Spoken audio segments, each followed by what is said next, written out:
वो मैं बस यहाँ एक रात रुकने के लिए आई थी। ये कहकर उसने बड़ी मुश्किल से अपनी नजरें विद्यासागर के चेहरे से हटाई, जबकि विद्यासागर पहले उसकी सुंदर आंखों और चेहरे को देखता रहा और फिर अपनी गर्दन पीछे की ओर झुकाकर अजीब अंदाज में हंसने लगा। प्रीति को लगा जैसे वो कोई मानसिक रूप से परेशान व्यक्ति हो। उसे अचानक विद्यासागर से डर लगने लगा। क्या मेरे चेहरे पर मूर्ख लिखा हुआ है? ये सुनकर प्रीति बहुत ध्यान से उसका चेहरा देखने लगी, जैसे सचमुच ये पता लगाने की कोशिश कर रही हो कहीं उसके चेहरे पर मूर्खता नहीं लिखा है। उसकी ये हरकत देखकर विद्यासागर और अधिक नाराज हो गया। इस बार उसने अपने और प्रीति के बीच की पूरी दूरी समाप्त कर दी। मुझे साफ साफ बताओ कि तुम्हें यहाँ किसने भेजा है, और मैं ये तुमसे आखिरी बार ही पूछ रहा हूँ। अगर अब भी तुमने मेरे सवाल का जवाब नहीं दिया तो मैं तुम्हारी ऐसी हालत कर दूंगा कि तुम खुद की आंखों में भी नहीं देख पाओगी। उसकी कमर पर विद्यासागर की हाथों की पकड़ महसूस करके प्रीति ऐसे तड़प उठी जैसे पानी के बिना मछली तड़पती हो।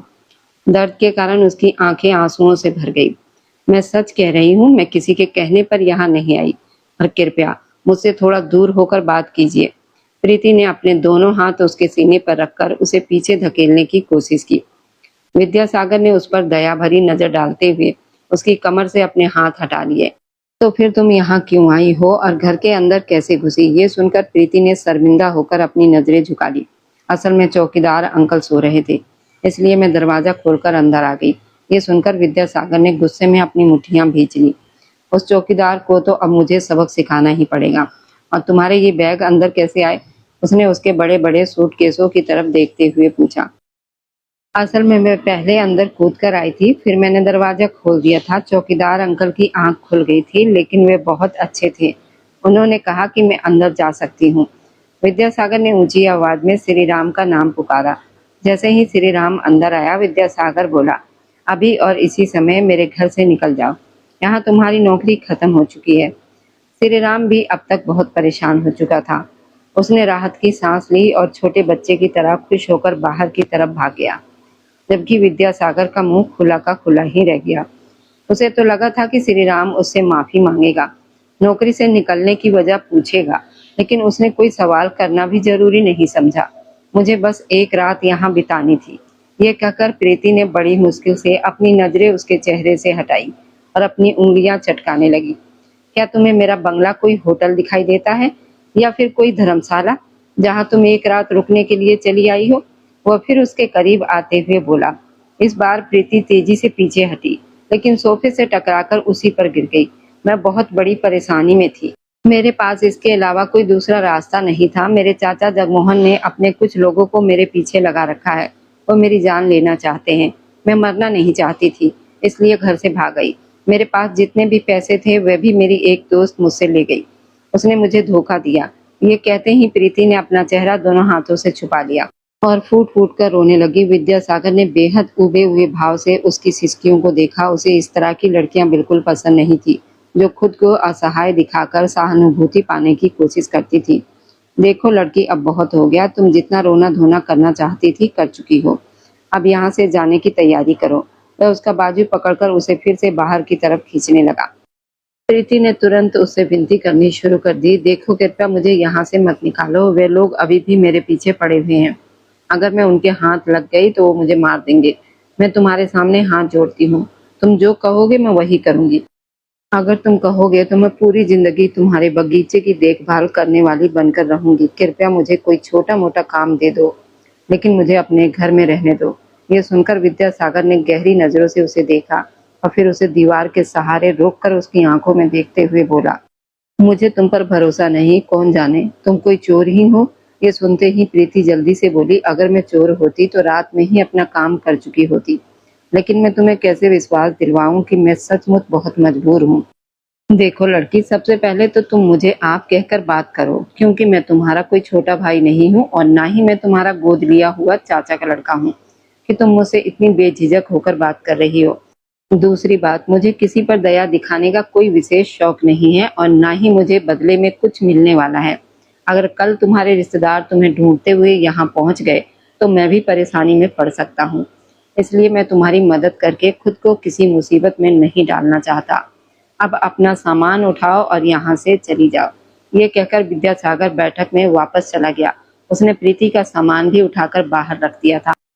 काफी देर के बाद जब वो अपने दोस्त विक्रम से मिलने के लिए बाहर निकला तो प्रीति वहीं मुख्य दरवाजे के पास दीवार से टेक लगाकर बैठी हुई थी। उसे देखते ही वह तुरंत उठकर खड़ी हो गई और अपने कुछ कहने उसकी ओर बढ़ाते हुए बोली, तुम चाहो तो ये सब रख लो, लेकिन कृपया मुझे यहाँ रहने दो। विद्यासागर ने उसे गौर से देखा और कहा, लड़की, तुम मुझ पर इतना भरोसा कैसे कर सकती हो? या तो तुम बहुत ज्यादा भोली हो या फिर बहुत बड़ी मूर्ख हो। तुम एक अजनबी आदमी पर इतना भरोसा कैसे कर सकती हो, जबकि तुम मेरे बारे में कुछ भी नहीं जानती। ये सुनकर प्रीति बेचैन हो गई और अपने होंठ काटने लगी। विद्यासागर ने अनजाने में उसका निचला होंठ दांतों के बीच से छुड़ा दिया। मैं तुम्हारी कोई मदद नहीं करने वाला। मेरे लौटने से पहले तुम्हें हर हाल में यहाँ से जाना होगा, वरना अगली बार मैं तुम्हें सचमुच धक्के देकर बाहर निकाल दूंगा। ये कहकर वह उसकी ओर अंतिम नजर डालते हुए तेज कदमों से बाहर निकल गया। अगर आप चाहें तो मैं आपके लिए खाना भी बना सकती हूँ। मैं बहुत अच्छा खाना बनाती हूँ। मैं घर की सफाई भी कर दिया करूंगी। मुझे ज्यादा कुछ नहीं चाहिए। प्रीति ने पीछे से आवाज लगाई। विद्यासागर बिना रुके बोला, अपनी सेवाएं अपने पास रखो और मेरे घर से जाने की तैयारी करो। वह सचमुच बहुत कठोर स्वभाव का इंसान था। प्रीति को अब ये बात अच्छी तरह समझ आ चुकी थी। जहां तक उस पर भरोसा करने का सवाल था, ये फैसला भी उसने बहुत सोच समझ कर लिया था। लेकिन अब इस व्यक्ति को अपनी पूरी सच्चाई बताने में भी उसे डर लग रहा था। हे भगवान, मैं क्या करूं? उसने परेशान होकर मन ही मन में कहा। उसने अपना सिर दोनों हाथों में पकड़ लिया और छोटे बच्चे की तरह फूट फूट कर रोने लगी। रात लगभग 11 बजे का समय था जब विद्यासागर फार्म हाउस वापस आया। उसने देखा कि वे लड़की अभी तक उसी की बैठक के दरवाजे के सामने सहारा लेकर बैठी हुई थी। अब तो विद्यासागर का गुस्सा और बढ़ गया। तुम इतनी जिद्दी क्यों हो? क्या अब मुझे पुलिस बुलानी पड़ेगी? ये सुनते ही वह जोर जोर से रोने लगी। कृपया ऐसा मत कीजिए। तो फिर मुझे बताओ कि ये सब क्या है और मैं तुम पर भरोसा क्यों करूं? मुझे कोई एक वजह बताओ। ये सुनकर वह उसके सामने आकर खड़ी हो गई और उसकी आंखों में देखते हुए बोली, क्योंकि मैं आपके स्वर्गीय दोस्त की बहन हूँ। मेरा भाई पुरुषोत्तम अब इस दुनिया में नहीं रहा। मेरा चाचा जगमोहन जबरदस्ती मेरी शादी अपने गोद लिए हुए चाचा के लड़के के साथ करवाना चाहता है, ताकि वो मेरे पिताजी के संपत्ति पर कब्जा कर सके। और मुझे ये भी पता चला कि मेरे पिताजी की मौत के पीछे भी उसी का हाथ था। मेरे भाई ने आपके बारे में मुझे बताया था और आपका संपर्क भी मेरे पास था। विद्यासागर 7 साल पहले उसके गांव गया था। उस समय ये लड़की केवल 13 साल की थी। उसे ठीक से उसका चेहरा भी याद नहीं था, लेकिन अब पूरी बात काफी हद तक उसकी समझ में आ चुकी थी। तो तुमने मुझे ये सब पहले क्यों नहीं बताया? ये सुनकर वह सिर झुकाकर खड़ी हो गई। क्योंकि मैं जानती हूँ कि मेरे भाई और आपके बीच किसी बात को लेकर झगड़ा हो गया था। मैं नहीं जानती कि उसकी वजह क्या थी। मुझे बस डर था कहीं उसी वजह से आप मेरे मदद करने से मना ना कर दे। इसलिए मैंने थोड़ा नाटक किया, क्योंकि मैं जानती हूँ कि आप बहुत अच्छे इंसान हैं। विद्यासागर अजीब ढंग से मुस्कुराया। मैं बिल्कुल भी अच्छा इंसान नहीं हूँ और ये सब जानने के बाद भी तुम्हारी मदद करना नहीं चाहता। तुमने सही कहा, तुम्हारा भाई पुरुषोत्तम अब मेरे लिए कोई महत्व नहीं रखता, लेकिन अब इस दुनिया में भी नहीं है। ये कहकर वह अंदर जाने लगा। प्रीति ने फिर से उसका बाजू पकड़ लिया। कृपया मुझे अपने घर में काम करने वाली बनाकर ही रख लीजिए। मैं कभी शिकायत नहीं करूंगी। विद्यासागर केवल एक पल के लिए रुका और उसके चेहरे को ध्यान से देखते हुए बोला, मुझे तुम्हें काम करने वाली बनाकर नहीं रखना। मेरी एक शर्त होगी। अगर तुम उसे मानने के लिए तैयार हो तो मुझे मंजूर है। ठीक है, आप जो कहेंगे मैं मानने के लिए तैयार हूँ। विद्यासागर रहस्यमयी मुस्कान के साथ बोला, अंदर आओ, इस बारे में बैठकर बात करते हैं। वे अपना सामान घसीटते हुए अंदर जाने लगी, लेकिन विद्यासागर ने उसे रोक दिया और शंकर को बुलाकर सामान उठाने का इशारा किया। ये सारी चीजें मेहमान वाले कमरे में रख दो। जी साहब। शंकर सामान उठाकर मेहमान वाले कमरे की तरफ चला गया, जबकि विद्यासागर फिर से प्रीति की तरफ मुड़ा। मेरे प्रभु दयाल दादाजी मुझ पर शादी का दबाव डाल रहे हैं। वे चाहते हैं कि मैं जल्दी से जल्दी अपना घर बसा लूं, लेकिन मुझे शादी में कोई रुचि ही नहीं है और ना ही मैं किसी महिला को अपनी जिंदगी का हिस्सा बनाना चाहता हूं। इसलिए केवल दिखावे के लिए मैं चाहता हूं कि तुम मेरी पत्नी बन जाओ। ये एक समझौता होगा जो लगभग 4 साल तक चलेगा। इन 4 वर्षों तक तुम्हें मेरे साथ रहना होगा। इस दौरान मैं तुम्हारी पढ़ाई, रहने, खाने पीने, बाकी सभी जरूरतों का खर्च उठाऊंगा। फिर जब तुम अपने पैरों पर खड़ी हो जाओगी और अपने जीवन का फैसला खुद कर सकोगी, तब तुम अपनी राह चुन लेना और मैं अपनी राह चला जाऊंगा। अब बताओ, क्या तुम्हें ये मंजूर है? प्रीति को लगा जैसे उसका दिल डूब रहा हो। उसने अन्यास अपना हाथ सीने पर रख लिया। विद्यासागर की नजर भी एक पल के लिए उसी तरफ चली गई। फिर उसने तुरंत नजरें हटा ली। मैं ये सब नहीं कर सकती। आपने मुझे मजबूर समझकर कोई खिलौना समझ लिया है, लेकिन मैं कभी आपको अपने साथ खेलने नहीं दूंगी। ये सुनकर विद्यासागर तुरंत बोला, मैंने तुम्हें पहले ही साफ कह दिया है, हमारे बीच पति पत्नी जैसा कोई शारीरिक संबंध नहीं होगा।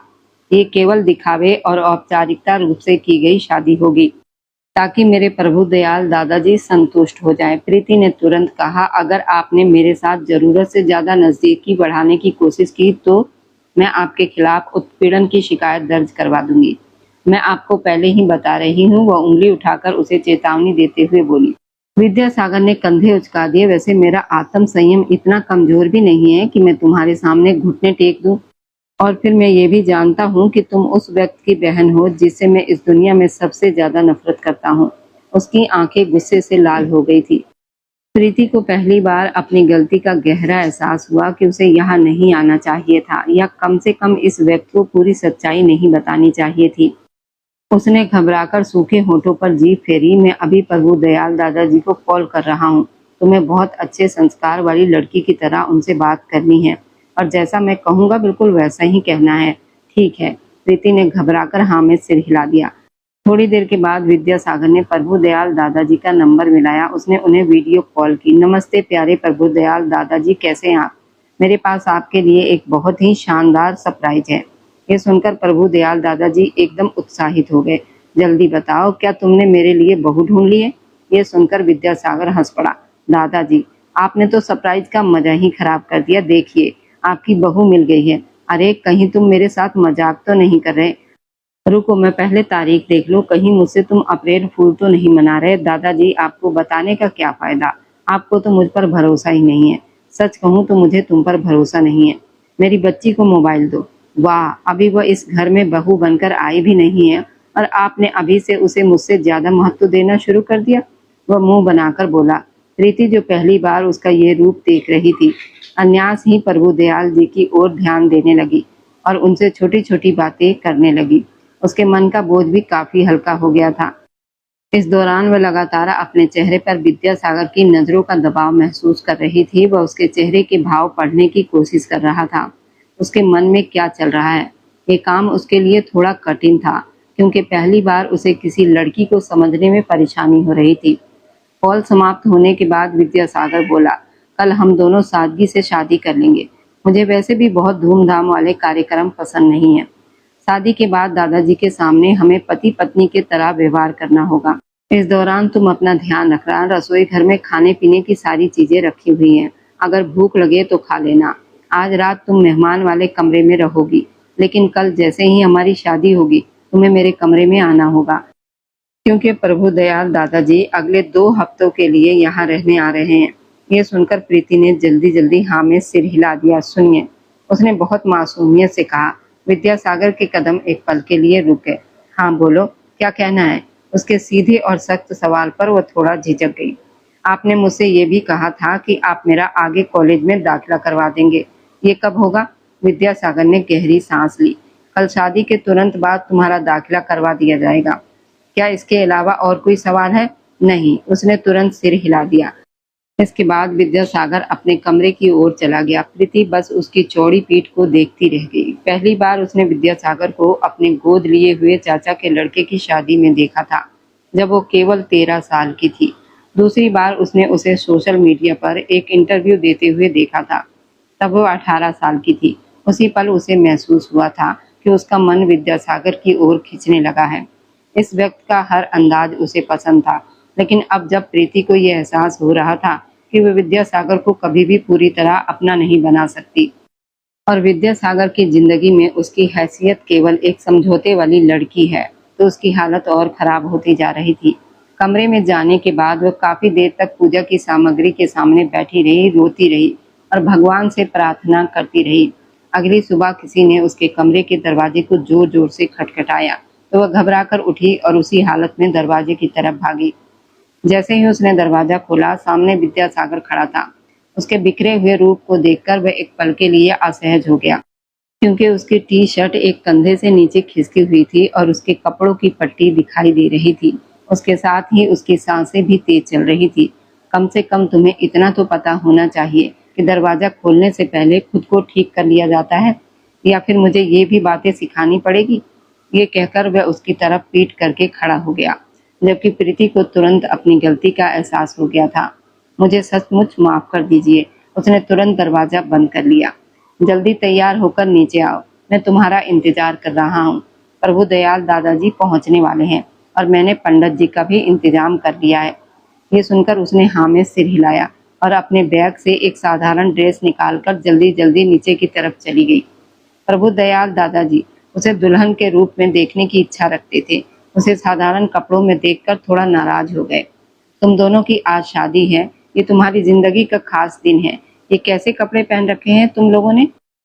जब तक मेरी बहू दुल्हन की तरह तैयार नहीं हो जाती, तब तक ये शादी नहीं होगी। अभी और इसी समय इसके लिए सुंदर साड़ी, गहनों और मेकअप का इंतजाम करो। प्रभु दयाल दादाजी की इस अनोखी मांग पर विद्यासागर ने हैरानी से उनकी तरफ देखा। क्या बात है दादाजी, मुझे सादगी पसंद है। सादगी का ये मतलब तो नहीं कि तुम इस बच्ची के सपने ही तोड़ दो। इसने न जाने अपनी शादी के बारे में क्या क्या सोचा होगा। विद्यासागर ने एक नजर प्रीति पर डाली, जो प्रभु दयाल दादाजी की बात सुनकर तुरंत हाँ में सिर हिलाने लगी थी। वह उनकी हर बात से सहमत होती जा रही थी और विद्यासागर बस गुस्से में दांत पीसकर रह गया। बस एक बार तुम मेरे काबू में आ जाओ, फिर देखना मैं तुम्हारी ये आदत कैसे बदलता हूँ। वो मन ही मन गुस्से में बड़बड़ाया। उसकी आवाज प्रीति के कानों तक पहुंच गई और वह और ज्यादा घबरा गई। लगभग 3 घंटे के बाद जब वह दुल्हन बनकर विद्यासागर के सामने आई, तो वह एक पल के लिए स्तब्ध रह गया, बल्कि वहां मौजूद सभी लोगों की नजरें उसी पर टिक गई थी। विद्यासागर अपनी जिंदगी में बहुत सुंदर लड़कियां देख चुका था, लेकिन इतनी सादगी, इतनी सुंदरता का मेल उसने पहली बार देखा था। आखिर कोई इतना आकर्षक कैसे हो सकता है? उसके दिल की धड़कनें तेज होने लगी। लेकिन जैसे ही उसे इस शादी की असलियत याद आई, उसने तुरंत अपने मन और भावनाओं पर काबू पा लिया। थोड़ी देर के बाद हिंदू रीति रिवाजों के अनुसार पंडित जी ने विवाह की सभी रस्में पूरी करवाई। मंडप सजाया गया, पूजा की सामग्री रखी गई, वरमाला हुई, अग्नि के सामने 7 फेरे लिए गए और मांग में सिंदूर भरने तथा मंगलसूत्र पहनाने की रस्म भी पूरी हुई। प्रीति ने कांपते हाथों से विवाह संबंधित दस्तावेजों पर हस्ताक्षर किए थे। ये फैसला उसने बहुत सोच समझकर किया था।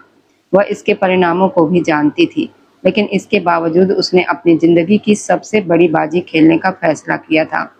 रात को उसे विद्यासागर के कमरे में भेज दिया गया। वह दुल्हन बनी हुई बिस्तर के सहारे बैठी थी। जब विद्यासागर कमरे में दाखिल हुआ तो उसे उसी तरह तैयार बैठा देखकर नाराज होकर बोला, तुमने अभी तक कपड़े क्यों नहीं बदले? प्रीति, जो मन ही मन उसे अपने लिए तारीफ सुनने की उम्मीद कर रही थी, उसके इस रूखे और फीके व्यवहार से चुप रह गई और अपने आंसू रोकने लगी। विद्यासागर अब ड्रेसिंग टेबल के शीशे में उसकी परछाई को देख रहा था। मैंने तुम्हें पहले ही कह दिया था कि हमारे बीच पति पत्नी जैसा कोई वास्तविक रिश्ता नहीं होगा, लेकिन लगता है कि तुम ऐसा नहीं चाहती हो। वह अजीब अंदाज में बोलता हुआ उसकी तरफ बढ़ा। प्रीति ने तुरंत नाम में सिर हिलाया और अपने आप को संभालते हुए कहा, आपकी गलतफहमी है। मुझे भी आपके साथ कोई रिश्ता बनाने का कोई शौक नहीं है। मैं बहुत ज्यादा थक गई थी, इसलिए आराम कर रही थी। ये कहकर वह अपनी साड़ी संभालती हुई बाथरूम में चली गई। उसने बहुत जोर से दरवाजा बंद किया, जिसे विद्यासागर के होठों पर एक व्यंग भरी मुस्कान आ गई। प्रीति ने पूरी रात सोफे पर करवटें बदलते गुजार दी। हालांकि विद्यासागर ने उसे बिस्तर पर आकर सोने के लिए कहा था, लेकिन उसने मना कर दिया था। आधी रात के समय जब उसकी कमर का दर्द सहन करना मुश्किल हो गया, तो वो मजबूरी में बिस्तर पर जाकर लेट गई। सोते समय प्रीति को किसी बात का होश नहीं रहता था, इसलिए थोड़ी ही देर में वो पूरी तरह से विद्यासागर के ऊपर आ गिरी और सोती रही। उसकी धड़कनें विद्यासागर के सीने से महसूस हो रही थी, जबकि उसके हाथ विद्यासागर के शरीर से लगे हुए थे। विद्यासागर, जो अपने सीने पर भार महसूस करके उठ बैठा था, जब उस लड़की की नजदीकी महसूस करके बेचैन हो गया। प्रीति, सीधी होकर लेटो, उसने उसके कान के पास धीरे से कहा, लेकिन प्रीति का उसका कोई असर नहीं हुआ। वह और भी उसके करीब हो गई। उसके बाद प्रीति ने अपना सिर उसकी गर्दन के पास रख दिया। उसकी सांसें विद्यासागर की गर्दन से टकरा रही थी। विद्यासागर ने उसे हटाने की कोशिश की तो उसके हाथ प्रीति के शरीर से छू गए। पहली बार कोई स्त्री इस तरह विद्यासागर के इतना करीब आई थी। अपनी भावनाओं पर नियंत्रण रखना उसके लिए भी मुश्किल हो रहा था। तभी अचानक प्रीति की भी आंख खुल गई। उसने अपने आप को विद्यासागर के बहुत करीब पाया। उसके हाथों का स्पर्श महसूस किया तो उसके मुंह से जोर से चीख निकल गई।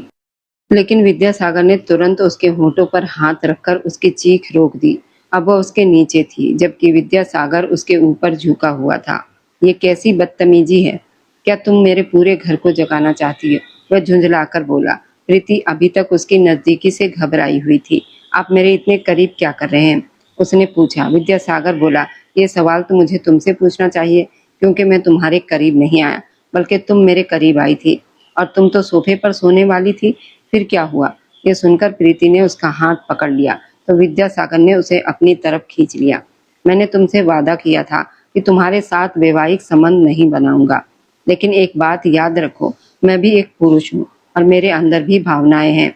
अगर तुम इस तरह मुझे अपनी तरफ आकर्षित करोगी तो मैं हमेशा खुद को रोक नहीं पाऊंगा। इस सब में नुकसान सिर्फ तुम्हारा होगा। ये कहकर उसने प्रीति को चूम लिया। प्रीति उसके लिए मानसिक रूप से बिल्कुल भी तैयार नहीं थी।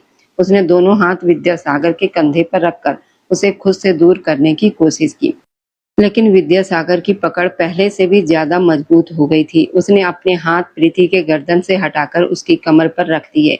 वह धीरे धीरे उसकी कमर पर हाथ फेर रहा था। प्रीति की हालत खराब हो गई थी। वह बुरी तरह घबरा रही थी। विद्यासागर ने उसे चूमा, फिर अपनी प्यास बुझाते हुए उससे अलग होते हुए बोला, अब दोबारा इस तरह से मेरे नजदीकी आने की कोशिश मत करना। चलो अब सो जाओ। ये कहकर वह अपना सिगार उठाकर कमरे से निकल गया और बालकनी में जाकर खड़ा हो गया। प्रीति को अभी तक विश्वास नहीं हो रहा था कि थोड़ी देर पहले उसके साथ क्या हुआ था। हे भगवान! उसने बेचैनी से अपने सीने पर हाथ रखा। अपने पूरे शरीर में एक अजीब सी गर्माहट महसूस की। विद्यासागर ने उसके मन की भावनाओं को झकझोर दिया। तुम बहुत बुरे इंसान हो विद्यासागर, और मैं तुमसे नफरत करती हूँ। वह अपने आंसू पोंछते हुए बिस्तर पर लेट गई। कुछ ही मिनटों में गहरी नींद में सो गई। विद्यासागर ने पूरी रात जागते हुए बिताई, क्योंकि जब एक बार उसकी नींद खुल जाती थी तो उसके लिए दोबारा सोना मुश्किल हो जाता था और पूरी रात यूं ही निकल जाती थी। अगली सुबह खाने की मेज पर उसकी मुलाकात प्रभु दयाल दादाजी से हुई। वे प्रीति के परिवार के बारे में पूछ रहे थे, लेकिन प्रीति के बजाय विद्यासागर ने जवाब दिया था, दुनिया में इसका कोई अपना नहीं है। वह प्रभु दयाल दादाजी को ये भी बता सकता था कि वह उसके दोस्त की बहन थी, लेकिन उसने ये बात भी छिपा ली थी। न जाने क्यों, मगर प्रीति को ये सुनकर दुख हुआ था और वह खुद को भी समझा रही थी।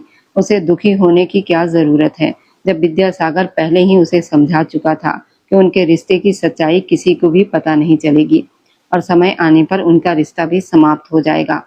चलो मैं तुम्हें विश्वविद्यालय छोड़ देता हूँ। जब प्रभु दयाल दादाजी को पता चला कि प्रीति अपनी पढ़ाई जारी रखे हुए है तो वो बहुत खुश हुए।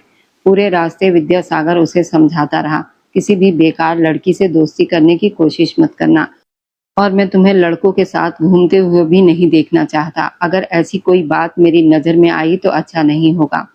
प्रीति चुपचाप उसकी बातें सुनती रही।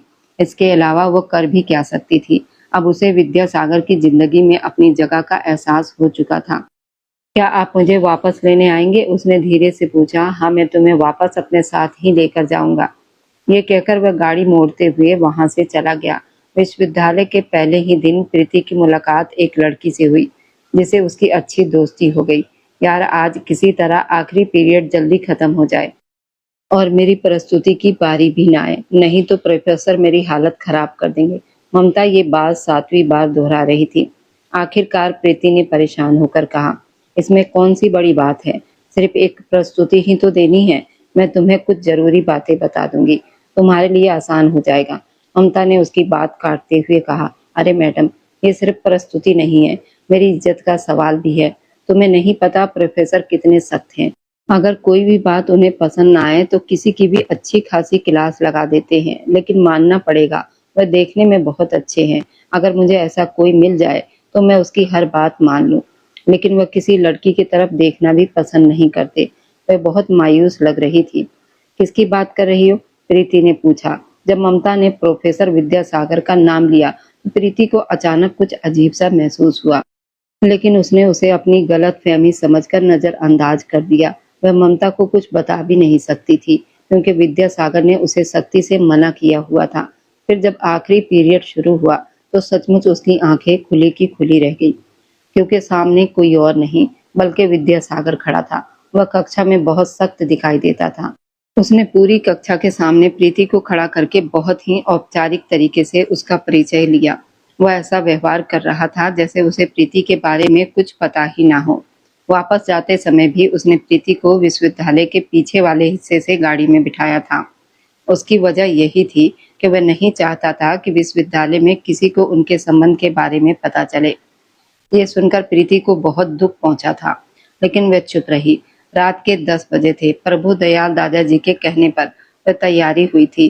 वह कमरे में शीशे के सामने खड़ी अपनी साड़ी की डोरी बांधने की कोशिश कर रही थी, जो पीछे से खुली हुई थी। उसका पेट भी थोड़ा सा दिखाई दे रहा था। उस समय वो बहुत सुंदर लग रही थी। शीशे में हर तरफ से खुद को देखने के बाद वो मुस्कुरा दी क्योंकि उसे इस तरह तैयार होना बहुत पसंद था। लेकिन हवेली में उसे पहले कभी उसकी अनुमति नहीं मिली थी क्योंकि ये साड़ी प्रभु दयाल दादाजी ने उसके लिए मंगवाई थी। इसलिए उसे लगा कि इसे पहनने पर कोई कुछ नहीं कहेगा। विद्यासागर जो उसी समय कमरे में प्रवेश कर रहा था, उसे उस रूप में खड़ा देखकर वहीं ठिठक गया। प्रीति ने जैसे ही उसे देखा वह तुरंत सीधी होकर खड़ी हो गई। विद्यासागर चलता हुआ उसके पास गया। उसने एक झटके से प्रीति को अपने करीब कर लिया। प्रीति की धड़कनें फिर से उसके सीने से जा लगी। इस बार प्रीति के होंठों से दर्द भरी सिसकियां निकल गई। आप आराम से भी तो कर सकते हैं। विद्यासागर ने कोई जवाब न दिया। उसकी साड़ी के ब्लाउज की डोरी को और कसकर बांध दिया। तुमने किसकी इजाजत से ये कपड़े पहने? इसके बाद उसने उसे दोनों कंधों से पकड़कर अपने सामने खड़ा करते हुए कहा। प्रीति को बहुत तेजी से महसूस हुआ कुछ ठीक नहीं है। मुझे ये कपड़े अच्छे लगते थे और प्रभु दयाल दादाजी ने कहा था कि हमें रात्रि भोजन पर भी जाना है। प्रीति टूटे फूटे शब्दों में उसके सवालों का जवाब दे रही थी। जाकर दरवाजा बंद कर दो। विद्यासागर ने उसे कमरे का दरवाजा बंद करने के लिए कहा तो वह उलझन में उसके चेहरे की ओर देखने लगी और फिर जल्दी से बोली, हमें देर हो रही है। मुझे लगता है कि हमें निकलना चाहिए। जो मैंने कहा है वही करो, जाओ दरवाजा बंद करो। प्रीति ने चुपचाप दरवाजा बंद कर दिया। अब उसे अंदर से बंद भी कर दो। प्रीति ने वैसा ही किया। उसे ऐसा लग रहा था जैसे उसके पैरों तले से जमीन खिसक रही हो। वह वहीं खड़ी रह गई। विद्यासागर खुद उसके पास आया और अगले ही पल उसने उसकी डोरी खोल दी, जिससे उसका कपड़ा आगे की ओर ढीला पड़ गया। प्रीति ने तुरंत अपने सीने पर हाथ रख लिया, उसे आगे की ओर गिरने से बचाया। उसकी आंखें हैरानी से फैल गई। विद्यासागर ने उसकी कमर पर झुकते हुए कहा, मैंने तुम्हें क्या कहा था? दोबारा मुझे बहकाने की कोशिश मत करना। ये कहकर वह उसका रुख अपनी तरफ मोड़ चुका था, उसे दीवार के सहारे रोक चुका था। उसकी आंखें जो कुछ देर पहले शांत थी, अब प्रीति की हालत देखकर फिर से कठोर हो गई थी। क्या तुमने मुझे इतना लापरवाह समझ रखा है? मैं तुम्हें इस हालत में हवेली से बाहर जाने दूंगा? उसकी गर्दन पर उंगली फेरते हुए उसने कहा। प्रीति ने अपने होंठ भींच लिए। मैं सच में माफी चाहती हूँ, मेरा ऐसा कोई इरादा नहीं था। वह घबराकर बोली, लेकिन विद्यासागर जैसे उसकी बात सुनने के मूड में नहीं था। तुम्हें पता है ना कि मेरी दुनिया में गलती की सिर्फ माफी नहीं होती, उसकी सजा भी होती है। ये कहकर उसने उसके ब्लाउज को ठीक करने की कोशिश की, लेकिन प्रीति ने अपने दोनों हाथ सीने पर कसकर रख लिए थे। उसके इस अंदाज पर विद्यासागर अनचाहे ही मुस्कुरा दिया। तुम्हें लगता है कि तुम खुद को मुझसे छिपा सकती हो? वह उसकी गर्दन के पास झुकते हुए बोला। प्रीति ने घबराहट में उसके बाल पकड़ लिए। विद्यासागर लगातार उसकी गर्दन के पास झुका रहा। जब वो उसके बेहद करीब आया तो प्रीति बुरी तरह कांप उठी। वह गिरने ही वाली थी कि विद्यासागर ने उसे संभाल लिया। आप गलत कर रहे हैं। आपने मुझसे वादा किया था, हमारे बीच ऐसा कुछ भी नहीं होगा। हाँ, मैंने तुमसे वादा किया था, लेकिन मैंने तुम्हें समझाया भी था कि दोबारा इस तरह का पहनावा मत चुनना, उसने कहा। मगर आप तो कहते हैं कि आप बहुत मजबूत इरादे वाले हैं और आपको इन बातों से कोई फर्क नहीं पड़ता। प्रीति की बात सुनकर उसने कोई जवाब नहीं दिया, बल्कि उसे पकड़कर बिस्तर पर बिठा दिया। वो बेचारी अपने ब्लाउज को संभालती हुई बहुत बेचैन हो गई थी। विद्यासागर ने उसका पल्लू पकड़कर एक तरफ कर दिया। अब वह उसके सामने असहज अवस्था में खड़ी थी। फिलहाल चुप हो जाओ। इस समय बहस करके मेरा मूड खराब मत करो। और जहां तक हमारे रिश्ते की बात है, तुम मेरी पत्नी हो। उसका व्यवहार एकदम बदल गया था। आप बहुत बुरे हैं। प्रीति की आंखें आंसुओं से भर गई। तुम बिल्कुल ठीक कह रही हो। मैं सच में बहुत बुरा इंसान हूँ, तुम मेरे साथ फंस गई हो, अब चुप हो जाओ। ये कहकर उसने प्रीति को अपने पास बिठा लिया। प्रीति खुद को पूरी तरह असहाय महसूस कर रही थी। जैसे ही उसकी नजरें उससे मिली, विद्यासागर का चेहरा गंभीर हो गया। प्रीति का पूरा शरीर तनाव से भर गया था। उसने उसे संभालते हुए फिर से बिस्तर पर बिठा दिया। प्रीति ने बेचैनी में अपनी आंखें बंद कर ली थी। विद्यासागर उसके कंधों के पास झुककर बोला, तुम बहुत सुंदर हो। थोड़ी देर के बाद उसके कानों के पास धीमी आवाज में कहा, तुम मुझे पागल कर दोगी लड़की। ये सुनकर प्रीति की हालत और उलझ गई थी। वह जानती थी कि उसका परिणाम अच्छा नहीं होगा। अगर वह चाहती तो खुद को संभाल सकती थी, विद्यासागर को खुद से दूर कर सकती थी, लेकिन परिस्थितियां उसके अपने नियंत्रण से बाहर होती जा रही थी। ये वही व्यक्ति था जिसे वह 2 साल पहले गहरा लगाव करने लगी थी। इसलिए अब खुद को उससे दूर करना उसके लिए लगभग असंभव हो गया था। समय बीतने के साथ साथ उसकी बेचैनी बढ़ती जा रही थी। उसकी आंखों से आंसू बह रहे थे और वह बार बार खुद को संभालने की कोशिश कर रही थी। कृपया, वह उससे दूर होने की कोशिश कर रही थी, लेकिन विद्यासागर ने उसे फिर से रोक लिया। मुझे तुम्हारी आवाज नहीं सुननी, वह अपना माथा उसके माथे से लगाकर बोला। उसके बाद उसने उसे बहुत स्नेह से अपने पास समेट लिया। सुबह जब प्रीति की आंख खुली तो रात की सारी घटनाएं किसी फिल्म की तरह उसकी आंखों के सामने घूमने लगी। वह अपने भीतर एक बदलाव भी महसूस कर रही थी। इसके साथ ही उसका डर भी बढ़ गया था। अभी उसे इस व्यक्ति के साथ 4 साल और बिताने थे। उसने खुद से वादा किया था कि वह ना तो उसके करीब जाएगी और न ही अपने दिल में उसके लिए दोबारा प्रेम को जगा देगी। लेकिन केवल 2 दिनों में ही उसका ये संकल्प टूट गया था। मैंने क्या कर दिया? उसने अपना चेहरा दोनों हाथों में छुपा लिया। तभी स्नान घर का दरवाजा खुला। विद्यासागर नहाकर बाहर आया। पानी की बूंदें उसके चौड़े कंधों पर चमक रही थी। प्रीति ने तुरंत अपनी नजरें दूसरी तरफ कर ली। वह शीशे के सामने खड़ा होकर अपने बाल ठीक कर रहा था। तैयार हो जाओ, मैं तुम्हें थोड़ी देर में विश्वविद्यालय छोड़ दूंगा। वह वैसे ही व्यवहार कर रहा था जैसे कुछ हुआ ही ना हो। ये देखकर प्रीति के दिल को अधिक ठेस पहुंची थी। वह अकेली थी जिसने मन में उसके लिए हजारों भावनाएं थी, जबकि विद्यासागर हमेशा की तरह कठोर भावनाओं से दूर दिखाई दे रहा था। मैं आज नहीं जाऊंगी, मेरी तबीयत ठीक नहीं है, प्रीति ने रूखे स्वर में जवाब दिया।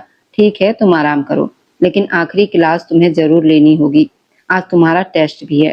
प्रीति को अचानक याद आया, कल ही विद्यासागर ने उसका यूनिवर्सिटी में टेस्ट लिया था, लेकिन कल सारी रात वह उसकी दी हुई तकलीफें सहती रही थी, जिसकी वजह से वह तैयारी नहीं कर पाई थी। अब उसे चिंता होने लगी थी कि वह क्या करे। फिर उसने सोचा कि कौन सा वह टेस्ट को ध्यान से देखने वाला है, और अगर उसने देखा भी तो शायद उसे कुछ नहीं कहेगा। आखिर कल पूरी रात वह दोनों एक दूसरे में खोए रहे थे। कम से कम वह इतना ध्यान तो रखेगा ही। उसे आखिरी क्लास के लिए प्रभु दयाल जी ने यूनिवर्सिटी में छोड़ा था। पूरे रास्ते वे अपने पोते के बारे में बातें करते रहे। उनके पोते को बचपन से ही लड़कियों से दोस्ती करना पसंद नहीं था। मुझे तो लगता था कि उसे कभी कोई लड़की पसंद ही नहीं आएगी, लेकिन जब मैंने तुम्हें देखा तो मेरी गलतफहमी दूर हो गई। तुम किसी को भी पसंद आ सकती हो बेटा, तुम बहुत प्यारी हो और बहुत अच्छी भी हो। प्रभु दयाल दादाजी उसकी इतनी तारीफ कर रहे थे कि मानो उसकी प्रशंसा में कोई कमी नहीं छोड़ना चाहते हों, और वो बस चुपचाप उनकी बातें सुनती रही। वह और कह भी क्या सकती थी।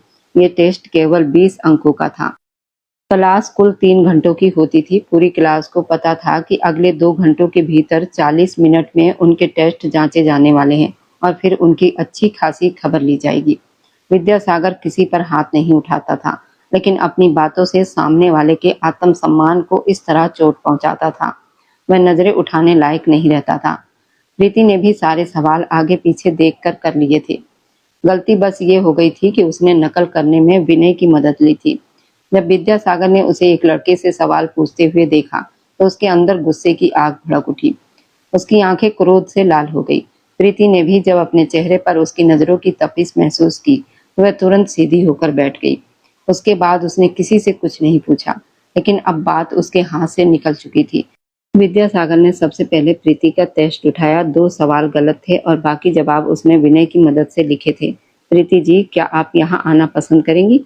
उसकी भारी आवाज सुनकर प्रीति ने अन्यास विनय की ओर देखा, जो दोस्ताना अंदाज में आंखों के इशारे से उसे शांत रहने का संकेत दे रहा था। ये देखकर विद्यासागर का गुस्सा और बढ़ गया। प्रीति, मैं तुम्हारा नाम ले रहा हूँ, क्या तुम्हें मेरी आवाज सुनाई नहीं दे रही? वह अचानक जोर से गरजा। पूरी क्लास शांत हो गई। सभी छात्रों को जैसे डर ने जकड़ लिया था और प्रीति का पूरा शरीर भी भय से कांप रहा था। विनय कुछ कहना चाहता था, लेकिन उसके दोस्त ने उसका हाथ पकड़कर उसे चुप करवा दिया, क्योंकि सभी लोग इस सनकी प्रोफेसर को अच्छी तरह जानते थे, जो एक बहुत बड़ा उद्योगपति भी था। इसलिए उससे टकराना आसान नहीं था। इन दो सवालों के अधूरे जवाब लिखकर तुमने किस पर एहसान किया है, मुझ पर या अपने घर वालों पर? जब पढ़ाई नहीं होती तो यूनिवर्सिटी क्यों आती हो? घर में बैठकर झाड़ू पोछा क्यों नहीं करती? ये कहते हुए उसने टेस्ट के टुकड़े किए और उसके चेहरे की तरफ फेंक दिए।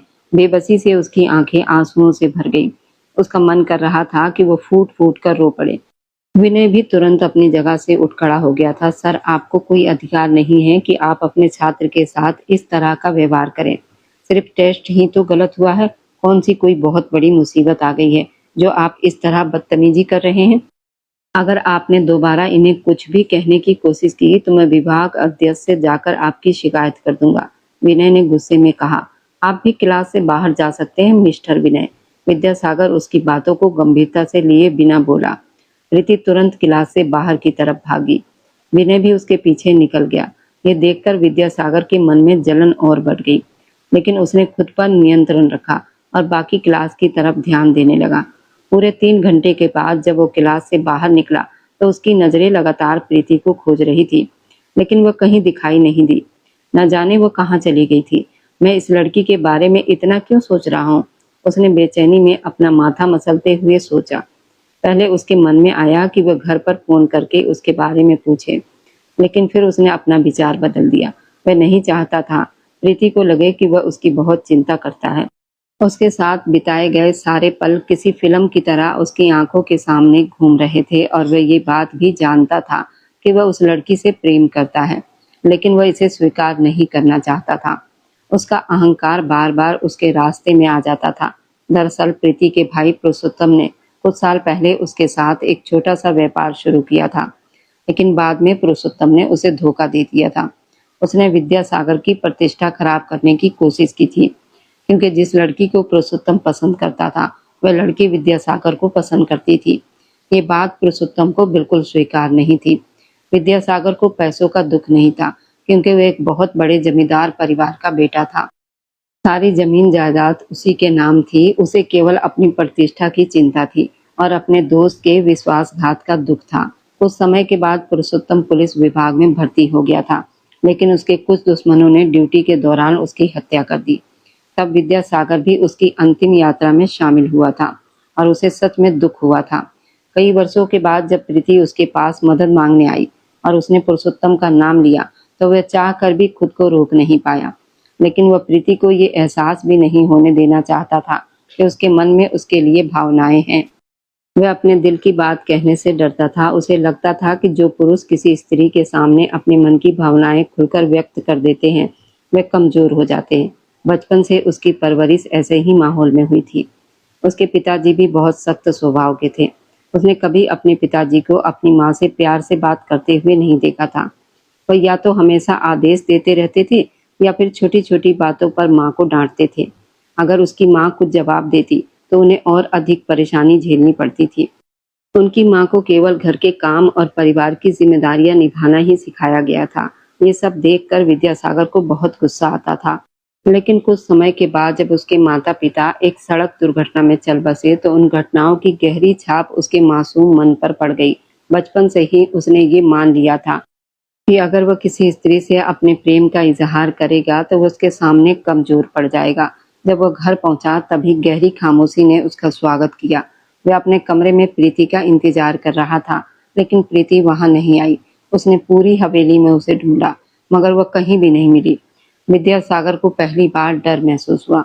उसने जोर से आवाज लगाकर शाम श्याम को बुलाया, जो तुरंत उसके सामने आकर खड़ा हो गया। प्रीति जी कहाँ है? विद्यासागर ने घबराहट में पूछा। साहब जी, प्रीति जी अभी तक घर वापस नहीं आई हैं। ये सुनते ही वो बुरी तरह भड़क उठा था। तो तुमने मुझे बताया क्यों नहीं? मैंने तुम्हें यहाँ किसके लिए रखा हुआ है? श्याम कहना चाहता था कि उसका काम तो केवल मुख्य द्वार की सुरक्षा करना है, लेकिन वह कुछ नहीं बोला क्योंकि उसे डर था कि विद्यासागर को बुरा लग सकता है। इसके बाद विद्यासागर पागलों की तरह सड़कों पर प्रीति को ढूंढने निकल पड़ा। उसके मन में अनगिनत आशंकाएं रही थी। पहली बार उसे ये एहसास हो रहा था प्रीति उसके लिए कितनी महत्वपूर्ण बन चुकी है। उसने अपने जानने वाले को भी खबर भिजवाई थी। उसका एक दोस्त विक्रम, जो डीएसपी था, उसके पास भी प्रीति की तस्वीर पहुंच चुकी थी। सभी लोग उसे खोज रहे थे। विद्यासागर को ऐसा लग रहा था जैसे उसका दम घुट रहा हो। पहली बार उसे किसी अपने को खोने का डर महसूस हुआ था और यही एहसास उसे अंदर ही अंदर बेचैन कर रहा था। मुझे उसके साथ ऐसा व्यवहार नहीं करना चाहिए था। उसने बेचैनी से अपने सीने पर हाथ फेरा, अपनी शर्ट के ऊपर के 2 बटन खोल दिए, लेकिन इसके बाद भी उसकी सांसें समाने नहीं हो रही थी। रात लगभग 11 बजे उसे पता चला कि प्रीति घर के पीछे बने पार्क में एक बेंच पर बैठी रो रही है। ये सुनते ही वह तुरंत वहां पहुंच गया। पार्क में प्रवेश करते ही उसने देखा थोड़ी दूरी पर एक बेंच पर प्रीति घुटनों पर सिर रखे बैठी थी। उसकी सिसकियों की आवाज पूरे पार्क में सुनाई दे रही थी।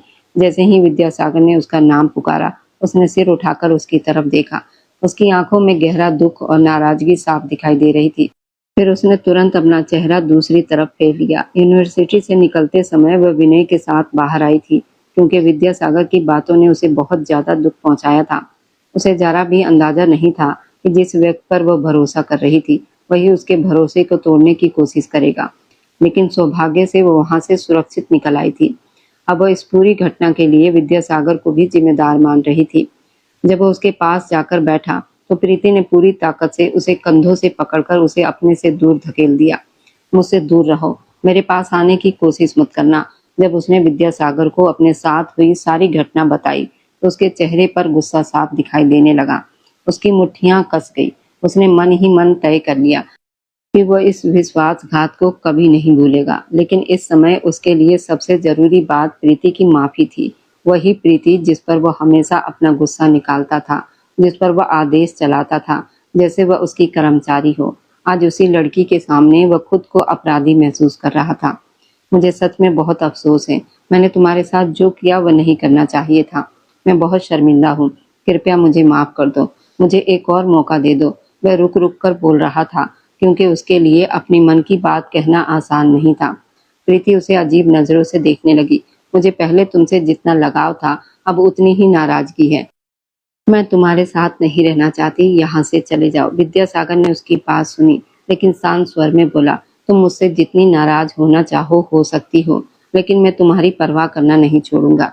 ये कहकर वह उसे समझाते हुए अपने साथ ले आया। पूरे रास्ते प्रीति चुप रही, क्योंकि वह जानती थी कि इस समय बहस करने का कोई लाभ नहीं था। घर पहुंचकर विद्यासागर ने प्रभुदयाल जी को अवगत किया कि प्रीति सुरक्षित है और फिर उसे आराम करने के लिए उसके कमरे तक पहुंचा दिया। कमरे में पहुंचकर प्रीति उसके सामने खड़ी हो गई। उसके मन में जमा हुआ दुख और गुस्सा अभी भी कम नहीं हुआ था। वहीं दूसरी ओर विद्यासागर भी अपने किए पर पछता रहा था। कुछ ही क्षण के बाद प्रीति की आंखों से फिर से आंसू बहने लगे। वे अपने मन का सारा दर्द बाहर निकाल देना चाहती थी। विद्यासागर ने उसे शांत करने की कोशिश की। अब प्रीति उसकी शर्ट को अपनी मुट्ठियों में पकड़े फूट फूट कर रो रही थी। कमरे में केवल उसकी सिसकियों की आवाज गूंज रही थी। मैं अब दोबारा कभी भी तुमसे प्यार नहीं करूंगी। मैं हमेशा तुमसे नफरत करती रहूंगी। इतना कहते कहते प्रीति की आवाज भर गई। उसके हाथ ढीले पड़ गए। विद्यासागर ने उसे संभाला और बिस्तर पर लिटा दिया। फिर उसके बालों में धीरे धीरे उंगलियां फेरने लगा। अब उसे पूरी तरह समझ आ चुका था, वह प्रीति से प्रेम करता है और अब उसे इस बात को स्वीकार करने में भी कोई झिझक नहीं रही थी। इसके बाद उसने प्रीति को थोड़ा समय और स्वतंत्रता दी। वह उसकी जिंदगी में बेवजह दखल नहीं देता था। प्रीति भी ऐसे ही व्यवहार करती थी जैसे उसे कोई फर्क नहीं पड़ता, लेकिन सच ये था कि उसे बहुत फर्क पड़ता था। उसने इस व्यक्ति से सच्चा प्रेम किया था। शायद यही वजह थी कि इतना सब कुछ होने के बाद भी उसके मन का एक कोना विद्यासागर को माफ कर देना चाहता था। उसे अपने भाई पुरुषोत्तम और विद्यासागर के बीच हुई पुरानी सच्चाई का भी पता चल गया था। जब उसे मालूम हुआ कि गलती पूरी तरह पुरुषोत्तम की थी, तो उसका मन थोड़ा नरम पड़ गया। एक दिन प्रभुदयाल दादाजी ने घर में एक बड़ी पार्टी रखी। वहां विद्यासागर एक लड़की के साथ हंसकर बातें कर रहा था। वह ये सब जानबूझकर प्रीति को दिखाने की कोशिश कर रहा था। ये दृश्य देखकर प्रीति का गुस्सा बढ़ गया। अगले ही पल वो विद्यासागर के पास जाकर खड़ी हो गई। उसने अपना हाथ उसके हाथ में डालते हुए धीरे से उसके कान के पास कहा, तुम्हें मेरी माफी चाहिए या नहीं? विद्यासागर तुरंत सीधा होकर खड़ा हो गया और उसे लेकर अंदर चला आया। प्रीति ने झटके से अपना हाथ छुड़ा लिया। अब उसी के पास चले जाओ ना। प्रीति की बात सुनते ही विद्यासागर के चेहरे की बनावटी मुस्कान गायब हो गई और वह गंभीर हो गया। उसने प्रीति के दोनों हाथ अपने हाथों में ले लिए और उसकी आंखों में देखते हुए धीमी आवाज में कहा, प्रीति, मेरी जिंदगी के सारे रास्ते तुमसे शुरू होकर तुम पर ही खत्म होते हैं। तुम मेरे लिए वह सुकून हो जिसकी तलाश मैंने अपनी पूरी जिंदगी भटकते हुए बिताई है। मैं जानता हूँ कि मैंने अपने अहंकार, अपने अतीत के घावों की वजह से तुम्हें बहुत दुख दिया है। मैं ये भी जानता हूँ कि तुम्हारे लिए सब कुछ भूलना आसान नहीं है। लेकिन प्रीति, मुझे सच में बहुत पछतावा है। उसने उसके हाथों को और मजबूती से थाम लिया, जैसे उसे खो देने का डर हो। मैं मानता हूँ कि मैं बहुत कठोर इंसान था, लेकिन तुम्हारी मासूमियत और तुम्हारी नाराजगी ने मुझे अंदर तक बदल दिया है। कृपया मुझे एक मौका दे दो। मैं तुम्हें साबित करके दिखाऊंगा विद्यासागर बदल चुका है। मेरी जिंदगी में तुम्हारे अलावा कोई दूसरी स्त्री कभी नहीं आ सकती। प्रीति अभी भी गुस्से में थी, लेकिन विद्यासागर की आवाज में छुपी सच्चाई और उसकी आंखों में दिखाई दे रही नमी को देखकर उसका मन धीरे धीरे पिघलने लगा।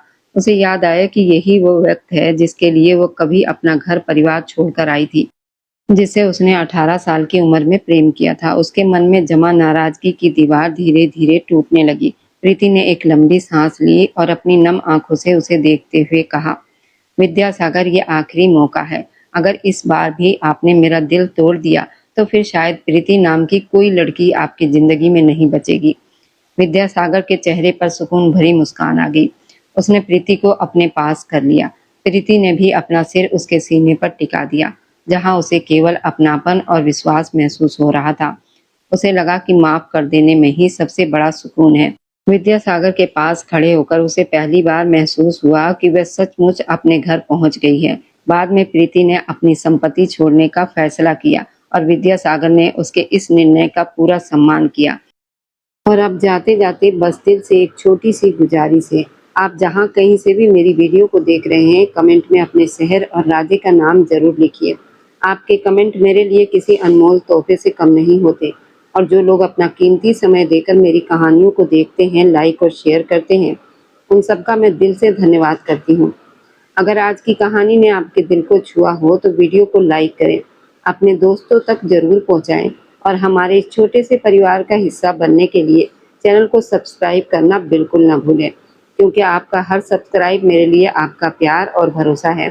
फिर मिलेंगे एक नई भावनाओं से भरी कहानी के साथ। तब तक खुश रहिए, स्वस्थ रहिए, मुस्कुराते रहिए।